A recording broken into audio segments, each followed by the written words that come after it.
महाराष्ट्रात गेल्या 4 दिवसांपासून सुरू असलेल्या सलग मुसळधार पावसामुळे अत्यंत बिकट परिस्थिती निर्माण झाली असून संपूर्ण राज्यात पावसाचा हाहाकार पाहायला मिळतोय।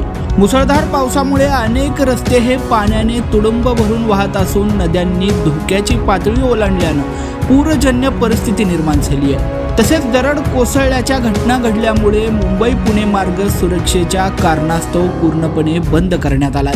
यामुळे महामार्गावर वाहनाच्या लांबच लांब रांगा लागल्या असून प्रवासात हजारो नागरिक अडकून पडलेले आहेत। याच दरम्यान जुन्या पुणे मुंबई महामार्गावरून एक अत्यंत धक्कादायक आणि थरकाप उडवणारी घटना समोर आली आहे। मावळ येथील सातेपाटा येथे महामार्गावर अतिवृष्टीमुळे मोठ्या प्रमाणात पाणी साचलेलं होतं। या रस्त्याजवळूनच एक मोठा ओढा वाहतो जो पुढे जाऊन इंद्रायणी नदीला मिळतो।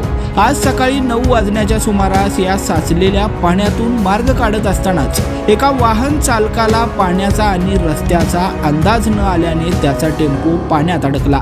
हा चालक आपली गाडी मागे म्हणजेच रिव्हर्स घेण्याचा प्रयत्न करत असतानाच तिथे उपस्थित असलेल्या काही स्थानिक नागरिक आणि प्रत्यक्षदर्शींनी त्याला पाण्याचा वेग पाहून गाडी तिथे न वळवण्याची आणि मागे न घेण्याबाबत मोठ्याने ओरडून सांगण्याचा प्रयत्न केला। मात्र पाण्यात अडकलेल्या टेम्पो चालकाने गाडी वळवण्याचा प्रयत्न सुरूच ठेवला आणि हाच प्रयत्न त्याच्या जीवावर बेतलाय। पाण्याचा प्रवाह इतका प्रचंड होता की काही सेकंदातच चालकाचा ताबा सुटला आणि संपूर्ण टेम्पो चालकासह पाण्याच्या प्रवाहात वाहून गेलाय। हा सगळा थरारक आणि भयानक प्रकार तिथे उपस्थित असलेल्या एका स्थानिक तरुणानं आपल्या मोबाईलच्या कॅमेऱ्यामध्ये कैद केला असून हा व्हिडिओ सध्या सोशल मीडियावर प्रचंड व्हायरल होतोय। या घटनेला अनेक तास उलटून गेले असले तरी परिसरात अजूनही पाण्याचा जोर ओसरलेला नसल्यानं शोध मोहीम आणि बचाव कार्य सुरू करता आलेलं नाहीये।